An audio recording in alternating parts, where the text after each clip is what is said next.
Welcome to ChinaSecurities.com and Chinese Small Cap TV, a daily, fast-paced, edgy show bringing the best press releases out of the Chinese small cap space every morning at the open so you can hopefully profit from them and maybe find your next great Chinese small cap stock. It's Friday, March the 20th. I don't have any company press releases for you, which is not atypical because, Friday is a slow news cycle day and a lot of companies don't put out news. And I'm back from New York. Thanks to Jim for filling in for me and Paul over the last 3 days. I do have, though, a summary of what's been going on in the Chinese markets and how they ended up the week. Very important. Let's go through that. China's main stock market index, the Shanghai Composite, rose for a fifth day Friday, gaining 7.2% for the week. A lot of that driven on higher commodity prices. You've got oil, coal, and metals all moving up. A lot of that after the U.S. Federal Reserve rolled out a $1.2 trillion plan to buy government bonds and debt securities. Some inflation fears there definitely hit the gold markets in a positive way.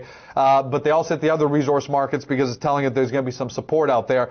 Specifically, Yangtze Copper, China's second largest metals producer, and Zhongxin Gold Corp both surged a daily maximum of 10%.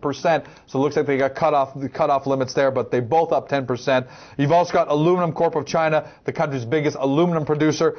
They climbed 4.7%. And you've also got PetroChina, Asia's biggest oil producer, oil and gas producer. They were up 4.8%. And China Petroleum and Chemical, Asia's biggest refinery by volume, up 2.3%. So great market action in China. Even though these aren't Chinese companies listed on North American exchanges as we've got on ChinaSecurities.com, it does bode well for what's going on in China, what the business environment there is like. It looks like it's getting more and more positive. Still too early to say we're out of the woods, but we've got a lot of anecdotal evidence that the stimulus plan in China is working. Now I've got great movement in the Chinese stock markets throughout the week. So if you're looking for Chinese small cap companies, take advantage of this environment.